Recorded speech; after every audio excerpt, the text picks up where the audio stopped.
கடந்த ஜும்ஆவுடைய நாள் வெள்ளிக்கிழமை அன்று மஸ்ஜிதை சுத்தம் செய்துவிட்டு 23 வயதுடைய ஒரு வாலிபன் தொழுகையிலே ஈடுபட்டு கொண்டிருக்கிறார். அவர் தொழக்கூடியதை பின்னாலே இருந்து ஒரு மனிதர் பார்த்து கொண்டிருக்கிறார். இவர் சுஜூதுக்கு செல்லும் பொழுது இந்த மனிதர் என்ன செய்கிறார்? கத்தியை எடுத்து அந்த வாலிபனை சுஜூதிலே இருக்கும் சந்தர்ப்பத்தில் 57 தடவைகள் கொடூரமான முறையிலே குத்திவிட்டு அவரை கொலை செய்திருக்கிறார். இதுதான் தற்பொழுது அதிர்ச்சியூட்டக்கூடிய செய்தியாக பிரான்சிலே பார்க்கப்பட்டு கொண்டிருக்கிறது. எதற்காக வேண்டி அநியாயமாக இந்த கொலை நடந்திருக்கிறது? இதனுடைய பின்னணி என்ன? யார் கொலை செய்தது? கொலை செய்யப்பட்டவர் யார்? இவருக்கு கிடைக்கக்கூடிய அந்தஸ்து என்ன என்ற எல்லா விடயத்தையும் தெள்ளத் தெளிவாக இந்த பதிவிலே பார்ப்போம். அல்ஹம்துலில்லாஹி ரப்பில் ஆலமீன் அஸ்ஸலாத்து வஸ்ஸலாமு அலா ரசூலில்லாஹி அம்மா பஅத். கண்ணியத்திற்குரிய இறைவனின் நல்லடியார்களே, அல்லாஹ்வின் சாந்தியும் சமாதானமும் என்றென்றும் நம் அனைவர் மீதும் உண்டாவதாக. தற்பொழுது சோஷியல் மீடியாவில் ஒரு சிசிடிவி கேமராவுடைய ஃபுட்டேஜ் வெளியாகி இருக்குது. அந்த வீடியோவை நாங்கள் வெளிரங்கத்தில் பார்க்கும் பொழுது என்ன நடக்குதுன்னு சொன்னால், ஒரு வாலிபன் மஸ்ஜிதை சுத்தம் செய்து கொண்டிருக்கிறார். இன்னொருத்தர் அவர்கிட்ட என்னமோ சொல்றாரு. அதை பார்த்து அந்த வாலிபன் இவர் மஸ்ஜிதுக்குள்ளால கூட்டிக் கொண்டு போறார். கூட்டிக் கொண்டு போய் அந்த வாலிபன் முன்னால தொழுகிறார். பின்னால இவர் கை கட்டி பார்த்து கொண்டிருக்கிறார். பிறகு இந்த வாலிபன் சுஜூதுக்கு சென்ற சந்தர்ப்பத்திலே பின்னால் நின்று கொண்டிருந்த அந்த வாலிபன் தன்னுடைய ஆடைக்குள்ளால் மறைத்து வைத்திருந்த அந்த கத்தியை எடுத்து அந்த வாலிபனை கொடூரமான முறையிலே குத்தி கொலை செய்து விடுகிறார். இந்த சிசிடிவி கேமராவுடைய ஃபுட்டேஜ் தான் தற்பொழுது சோஷியல் மீடியாவில் வைரலாக பரவி கொண்டிருக்கிறது.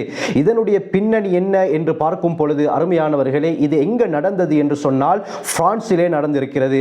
அதுவும் தெற்கு பிரான்ஸ்ல இருக்கக்கூடிய லா கிராண்ட் கோம்பே என்ற பகுதியில் அமைந்திருக்கக்கூடிய ஒரு சிறிய மஸ்ஜித் தான் மஸ்ஜிதுல் ஹதீஜா. இந்த மஸ்ஜிதுல் ஹதீஜாவில் கடந்த ஜும்மாவுடைய நாள் வெள்ளிக்கிழமை அன்று 23 வயதுடைய ஒரு வாலிபன், அவருடைய பேர் அபூபக்கர் சிஸ்ஸே என்பதாக சொல்லப்படுகிறது. இவர் மஸ்ஜிதை சுத்தம் செய்து கொண்டிருக்கிறார், கிளீன் செய்து கொண்டிருக்கிறார். இந்த சந்தர்ப்பத்தில் ஒலிவர் ஹெட்சோவிக் என்று சொல்லப்படக்கூடிய ஒரு பிரெஞ்சு வாலிபன் இந்த மனிதரிடத்திலே வருகிறார். இவருக்கு வயது 20. இந்த ஒலிவர் ஹெட்சோவிக் என்ற வாலிபருடைய வயது 20. இவர் அபூபக்கர் சிஸ்ஸேவை பார்த்து, எனக்கு தொழுகையுடைய முறையை கற்றுத்தாருங்கள், எப்படி தொழ வேண்டும் என்று எனக்கு தெரியாது என்று சொல்ல, அபூபக்கர் சிஸ்ஸேவும் என்ன செய்கிறார்? இந்த ஒலிவர் ஹெட்சோவிக்கை அழைத்து கொண்டு மஸ்ஜிதுக்குள்ளால் செல்கிறார். இந்த விடயம் தான் அந்த சிசிடிவி கேமராவுடைய ஃபுட்டேஜிலே பதிவு செய்யப்பட்டிருக்கிறது. பிறகு என்ன செய்கிறார்? இந்த அபூபக்கர் சிஸ்ஸே எப்படி தொழ வேண்டும் என்ற முறையை ஒவ்வொன்றாக இந்த பின்னால் இருந்த ஒலிவர் ஹெட்சோவிக்கு படித்துக் கொடுக்கிறார். பிறகு எப்படி தக்பீர் கட்ட வேண்டும், எப்படி ருக்கு செய்ய வேண்டும் என்ற எல்லா விடயத்தையும் தொழுவித்து காட்டுகிறார். ஒலிவர் ஹெட்சோவிக் பின்னால கை கட்டி பார்த்து கொண்டிருக்கிறார். இப்ப சுஜூதுக்கு செல்லும் பொழுது அபூபக்கர் சிஸ்ஸே எப்படி சுஜூத் செய்ய வேண்டும் என்ற முறையை இவருக்கு காட்டுகிறார். அந்த அடிப்படையில் இவர் சுஜூதுக்கு சென்ற தருணம் பார்த்து பின்னால் நின்று கொண்டிருந்த இந்த ஒலிவர் ஹெட்சோவிக் என்ற 20 வயது வாலிபன் தன்னுடைய ஆடைக்குள்ளால் மறைத்து வைத்திருந்த கூர்மையான கத்தியை எடுத்து சுஜூதிலே இருந்த அபூபக்கர் சிஸ்ஸேவை கொடூரமான முறையிலே குத்தியிருக்கிறார். கிட்டத்தட்ட 57 தடவைகள் அவரை குத்தியதாக பிரான்சுடைய ரிப்போர்ட் கூறுகிறது. அதே இடத்தில் அந்த அபூபக்கர் சிஸ்ஸே மரணம் அடைகிறார். இந்த ஒலிவர் ஹெட்சோவிக் அந்த அபூபக்கர் சிஸ்ஸேவை கொலை செய்தது மட்டுமல்லாமல் அந்த அபூபக்கர் சிஸ்ஸேவை கொலை செய்ததற்கு பிறகு சிரித்துக் கொண்டே இந்த விடயத்தை வீடியோவும் எடுத்திருக்கிறார். அந்த வீடியோவை எடுத்து அல்லாஹ்வையும் இஸ்லாத்தையும் அவமரியாதையாக பேசிவிட்டு அந்த இடத்தை விட்டு சென்றிருக்கிறான். இதிலிருந்தே விளங்குகிறது, இந்த கொலை எந்த ஒரு காரணத்துக்காக வேண்டியும் செய்யப்படவில்லை. மாற்றமாக இஸ்லாத்துடைய அந்த வெறுப்பின் காரணமாகத்தான் இந்த கொலை நடந்திருக்கிறது என்பது இவன் பேசிய அந்த வீடியோவின் மூலமாகவே தெளிவாக விளங்குகிறது. அருமையானவர்களே, பிறகு வெள்ளிக்கிழமை ஜும்மாவுடைய நேரம் நெருங்கும் பொழுது அந்த ஊர்வாசிகள் மஸ்ஜிதுக்குள்ளால் வருகிறார்கள். மஸ்ஜிதுக்குள்ளால் வந்து பார்க்கும் பொழுது அபூபக்கர் சிஸ்ஸேயுடைய உடம்பை இவர்கள் கண்டு அதிர்ச்சி அடைந்தார்கள். அந்த இடத்திலேயே அபூபக்கர் சிஸ்ஸேயுடைய ரூஹும் பெற்றிருந்தது. அல்லாஹ் இவருக்கு உயர்ந்த அந்தஸ்தை கொடுப்பான். எந்த ஒரு முன்பகை முன் விரோதம் இல்லாமல் அநியாயமான முறையிலே இவர் கொல்லப்பட்டிருக்கிறார். இந்த வாலிபன் கொல்லப்பட்டதற்குரிய முக்கியமான காரணம் இனவெறி மதவெறி என்ற கொடூரமான ஒரு நோய்தான். கண்ணியமானவர்களே, இந்த விடயத்தை கேள்விப்பட்ட பிரான்சுடைய ஜனாதிபதி இமானுவேல் மெக்ரோன் முஸ்லிம்களுக்கு தன்னுடைய ஆதரவை தெரிவித்திருக்கிறார். இனவெறி இதே போல மத அடிப்படையான வெறுப்புக்கு பிரான்சிலே இடமில்லை என்பதாகவும் இமானுவேல் மெக்ரோன் அவர்கள் தெரிவித்திருக்கிறார். இந்த பிரான்ஸ் ஜனாதிபதி இமானுவேல் மெக்ரோனை பொறுத்தவரை வரக்கூடிய ஜூன் மாதம் பலஸ்தீனை நாங்கள் தனி நாடாக அங்கீகரிக்க போகின்றோம் என்ற ஒரு கூற்றையும் தெரிவித்திருக்கிறார். பிரான்சுடைய நீதி அமைச்சர் ஜெரால்ட் டார்மானிங் என்ன சொல்கிறார் என்றால், பிரான்சிலே இருக்கக்கூடிய அனைத்து முஸ்லிம்களுடைய இதயங்களையும் கேவலமாக்கக்கூடிய ஒரு கொடூரமான கொலைத்தான் இது என்பதாக அவர் கண்டனம் தெரிவித்திருக்கிறார். பாதிக்கப்பட்ட கொலை செய்யப்பட்ட அந்த வாலிபனுடைய குடும்பத்தாருடனும் இந்த கொலையின் காரணமாக அதிர்ச்சி அடைந்த ஊர்வாசிகளுடனும் நாங்கள் தோளோடு தோள் நிற்கிறோம் என்பதாக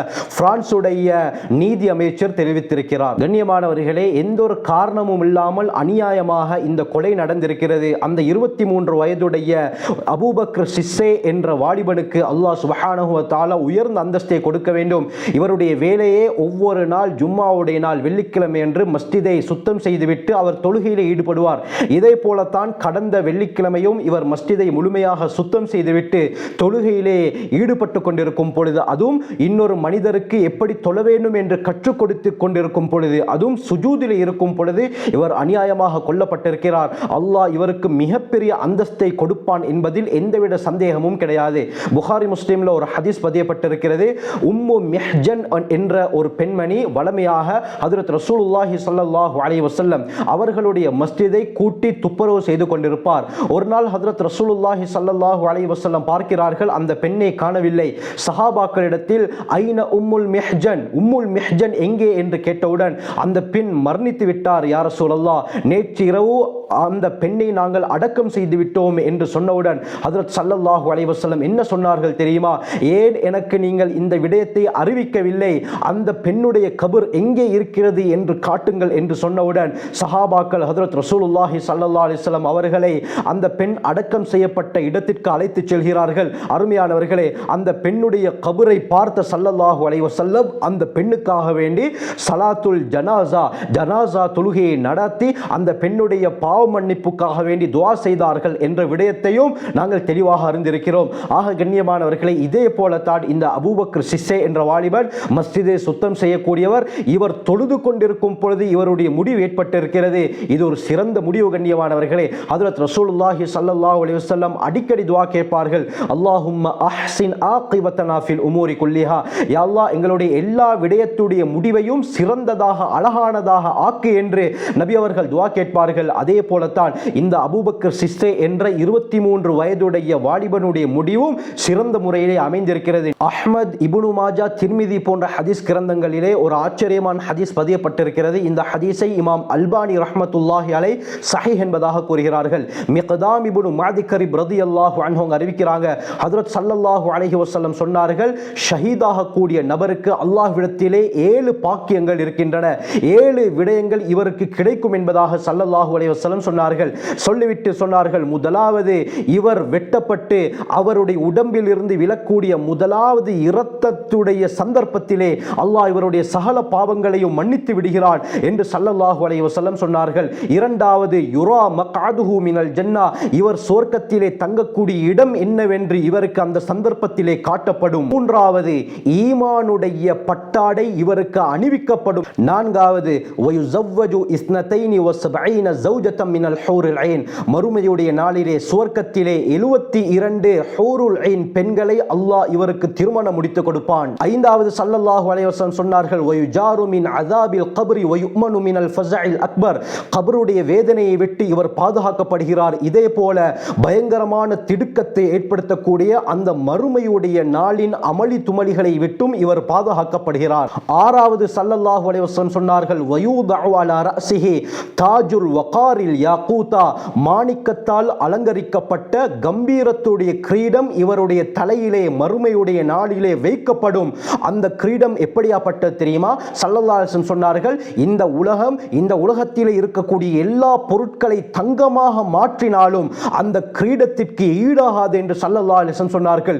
இப்படியாப்பட்ட கம்பீரத்துடைய கிரீடத்தை அல்லாஹ் சுப்ஹானஹு வ தஆலா இந்த மனிதருக்கு அணிவிப்பான் என்று ஸல்லல்லாஹு அலைஹி வஸல்லம் சொன்னார்கள். சொல்லிவிட்டு ஏழாவது முக்கியமான ஒரு அந்தஸ்தை சொன்னார்கள், வயுஷஃபிஉ ஃபீ 70 இன்சானம் மின் அஹ்லி பைத்திஹி, தன்னுடைய குடும்பத்தாரை சேர்ந்த நரகத்திற்கு என்று கடமையாக்கப்பட்ட கலிமா சொன்ன முஸ்லிம்களில் 70 பேருக்கு இவர் ஷஃபாஅத் பரிந்துரைப்பார் என்று ஸல்லல்லாஹு அலைஹி வஸல்லம் சொன்னார்கள். 70 பேருக்கு பரிந்துரைக்கக்கூடிய சந்தர்ப்பத்தை அல்லாஹ் அல்லாஹ் இந்த ஷஹீதுக்கு வழங்குவான். ஆக இப்படியாப்பட்ட 7 பாக்கியங்களை அல்லாஹ்வுடைய பாதையிலே உயிர் தியாகம் செய்த மனிதருக்கு கொடுக்கிறான். இந்த 7 அந்தஸ்துகளை பூர்த்தியாக அடையக்கூடிய பாக்கியத்தை அல்லாஹ் இந்த அபூபக்கர் சிஸ்ஸை என்ற வாலிபனுக்கு கொடுப்பானாக. நாங்கள் ஆதரவு வைப்போம் கண்ணியமானவர்களே. இவருக்கு அல்லாஹ் ஷஹீதுடைய அந்தஸ்தை கொடுப்பான். அல்லாஹ் சுப்ஹானஹு வ தஆலா ஷஹீதுக்கு மிக பிரமாண்டமான ஏராளமான அந்தஸ்துகளை வைத்திருக்கிறான். நிச்சயமாக இந்த வாலிபன் அநியாயமான முறையிலே கொலை செய்யப்பட்டிருக்கிறார். அதுவும் தொழுகையிலே சுஜூதிலே இருக்கும் சந்தர்ப்பத்திலே இவர் கொல்லப்பட்டிருக்கிறார். ஹஜ்ரத் ஸல்லல்லாஹு அலைஹி வஸல்லம் சொன்னார்கள், ஒரு அடியான் அல்லாஹ்விடத்திலே மிக நெருக்கமாக இருப்பது சுஜூதுடைய சந்தர்ப்பத்தில் தான். இந்த சந்தர்ப்பத்தில் வைத்துத்தான் இந்த அபூபக்கர் சிஸ்ஸேவை கொலை செய்திருக்கிறார். ஆக கண்ணியமானவர்களே, அல்லாஹ் நிச்சயமாக இந்த வாலிபனுக்கு உயர்ந்த அந்தஸ்தை கொடுப்பான். இந்த வாலிபனை கொலை செய்த ஒலிவர் ஹெட்ஸோவிக் என்ற 20 வயதுடைய வாலிபன் 3 நாட்கள் கழித்து போலீசாரிடத்திலே சிரித்த வண்ணம் சரணடைந்தான் என்பதாகவும் ரிப்போர்ட் கூறுகிறது. இந்த அளவுக்கு ஒரு இனவெறித்தான் இந்த கொலைக்கு காரணமாக இருக்கிறது. அருமையானவர்களே, ஒரு விடயத்தை நன்றாக நாங்கள் விளங்கிக் கொள்ள வேண்டும். இந்த உலகத்துக்கு நாங்கள் குறுகிய கால வாழ்க்கைக்காக வேண்டித்தான் அனுப்பப்பட்டிருக்கிறோம். இந்த உலகம் என்பது நாங்கள் வாழ வந்த இடம் கிடையாது.